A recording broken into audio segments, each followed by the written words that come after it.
दोस्तों, मैं हूं आपके साथ ज्योति, वानी एंटरप्राइज की को-फाउंडर। और आज हुई है मेरे साथ बहुत बड़ी ट्रेजेडी। मैंने इतनी मेहनत करी, उसके बाद मुझे सुनने को क्या मिला मैं आपको एंड में बताऊंगी। तो दोस्तों, मैं अपनी ये मेरा चल रहा है वानी एंटरप्राइजेस का स्ट्रगलिंग टाइम। वानी एंटरप्राइजेस का मतलब क्या होता है ना, ग्रोथ टाइम। अभी नींव रखी जा रही है, धीरे धीरे स्ट्रगल करके वानी एंटरप्राइजेस एक बनेगा, एक उसके करके ही एक ब्रांड बनेगा।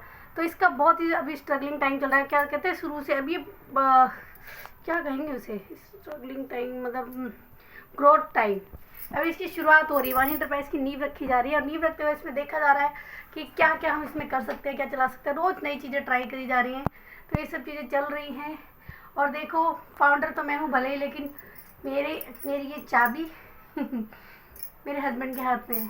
मैं रोज़ कुछ नया डिसाइड करती हूँ। देखो, पहले तो जो प्रोडक्ट मैंने लिस्ट कर रखे हैं मैं उनका रोज़ वेट करती हूँ ऑर्डर आने का। मेरा रोज़ ही मीशो खोल के एक यही रहता है कि मेरा ऑर्डर कब आएगा।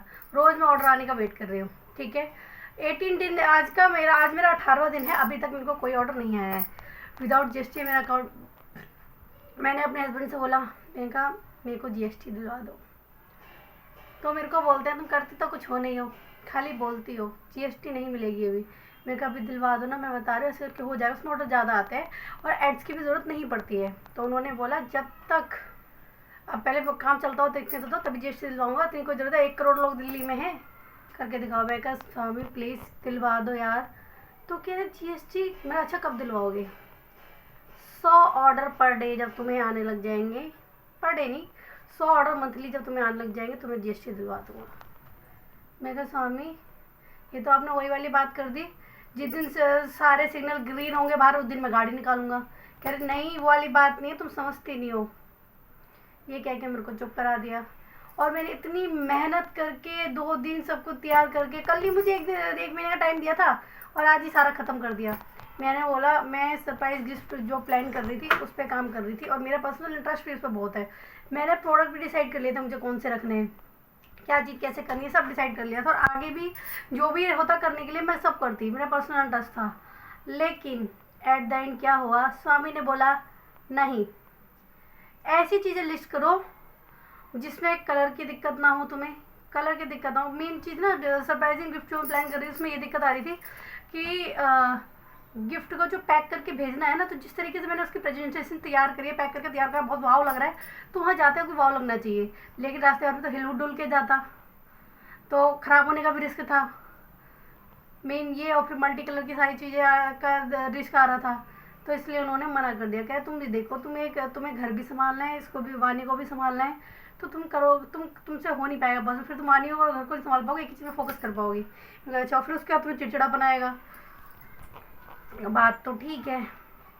तो कह रहे सरप्राइज गिफ्ट नहीं रखते हैं, कुछ चेंज करते हैं। चेंज करो, ऐसी बहुत सारी चीज़ें चेंज करने के लिए, एक चीज़ फिक्स करो ना। मैं कहा मैं करती नहीं हूँ क्या फिक्स, नहीं फिक्स करो, तुम डिसाइड ही तो नहीं करती हो। तो मैंने फिर से डिसाइड करा है और नई चीज़ देखी है। और ये अभी देखो, अगर मेरे हस्बैंड कल इसे मना करते हैं ना करने के लिए तो मैं आपको बताऊंगी, लेकिन अभी मैं आपको नहीं बताऊंगी मैंने क्या सोचा है। लेकिन हाँ, आपको जरूर सजेस्ट करूंगी, अगर आप भी ई कॉमर्स बिजनेस करने की सोच रहे हैं तो आप अगर कॉम्बो में करेंगे तो ज़्यादा बेटर रहेगा। क्योंकि देखो, जब आप सिंगली कोई प्रोडक्ट लगाते हैं तो उसकी आपकी कॉस्ट ज़्यादा बढ़ जाती है, इस चक्कर में प्रोडक्ट महंगा हो जाता है। लेकिन कॉम्बो में वही प्रोडक्ट सस्ता हो जाएगा। तो इस चीज़ों का ध्यान रखना। तो मेरे सरप्राइज गिफ्ट वाला प्लान तो कैंसिल हो गया, लेकिन अभी के लिए कैंसिल हुआ है खाली क्योंकि हस्बैंड को, मुझे अपने हस्बैंड को विश्वास दिलाना है, इसलिए बहुत जल्दी। पहले मेरा मेन टारगेट क्या है, मंथली 100 ऑर्डर लाना। मंथली 100 ऑर्डर आ जाएंगे, मेरे को जीएसटी मिल जाएगी। मेन टारगेट मेरा ये है, इस पर मैं फोकस कर रही हूँ। तभी जाके देखो, मैं सबसे पहले मेरे लिए तो मेरे पति को विश्वास दिलाना है सबसे बड़ा, कि मैं काम कर सकती हूँ, तभी मुझे जीएसटी मिलेगी। सबसे बड़ा चैलेंज तो मेरे लिए यही है। मंथली 10 लाख महीने कमाना तो उसके बाद आएगा, तो ये है। मंथली 10 लाख मुझे कमाने हैं, ये मेरे लिए बहुत बड़ा चैलेंज है। तो यही जर्नी में आगे बढ़ते हुए क्या क्या फेस करते हूँ, उसके लिए आप मेरे साथ बने रहिए और मेरे से जुड़े रहिए। मैं आपको ज़रूर बताऊँगी मैं आगे क्या करने वाले हूँ। और अगर आपको ग्रो करना है, मान लो मैं तो ज्वेलरी में हूँ, अगर आप होम कैटेगरी चुनते हो या फिर गिफ्ट सेक्शन में ही, मैं आपको बता देती हूँ, गिफ्ट सेक्शन में आप लोगों को फीलिंग बेचोगे तो बहुत अच्छा रहेगा। क्योंकि देखो, मैं खुद हूँ, मेरे को भी अगर गिफ्ट कितने का ये मायने नहीं रखेगा। अगर उसके अंदर दिखेगा मुझे सारी चीज़ें हैं, मैं अपने हस्बैंड को खुश कर सकती हूँ, किसी को खुश कर सकती हूँ, तो मैं वो चीज़ आराम से ले लूँगी, 2-3 हज़ार की भी होगी तो ले लूँगी। तो इस सब चीज़ का ध्यान रखना पड़ता है। कॉम्बो रखेंगे तो ज़्यादा फ़ायदा रहेगा। और बाकी मैं अपनी गलती से धीरे धीरे तो सीख रही हूँ, और अब मैं नई जर्नी स्टार्ट कर रही हूँ अपनी। मैं अपने आप को 1 महीने का टाइम दे रही हूँ। 1 महीने का टाइम करके प्रॉपर रिसर्च करके मैं अपना नया प्रोडक्ट लॉन्च करूँगी, और फिर देखते हैं वानी एंटरप्राइज नीचे से एकदम रॉकेट कैसे बनती है। नीचे से रॉकेट की तरह बढ़ाना है।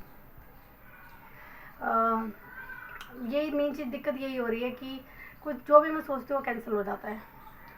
काम तो चल रहा है, ऐसा नहीं काम नहीं चल रहा है, बस अभी ऑर्डर नहीं आ रहा है, तो आगे तो फोकस करना है, आगे कैसे ऑर्डर आएंगे, ये सब चीज़ चल रही है। मेरे आगे की जर्नी मेरे साथ जुड़े रहने के लिए मेरे चैनल को लाइक करें, सब्सक्राइब करें, मेरी वीडियो को लाइक करें, कमेंट करें और सब्सक्राइब करें। अगर मेरी गलतियाँ भी दिखाई दे रही है तो वो भी मुझे सजेस्ट करें, और मुझे अगर आप सजेस्ट कर सकते हैं मुझे अपने बिजनेस को ग्रो करने के लिए क्या करना चाहिए, तो उसके बारे में भी मेरे को सजेस्ट करें। Thank you.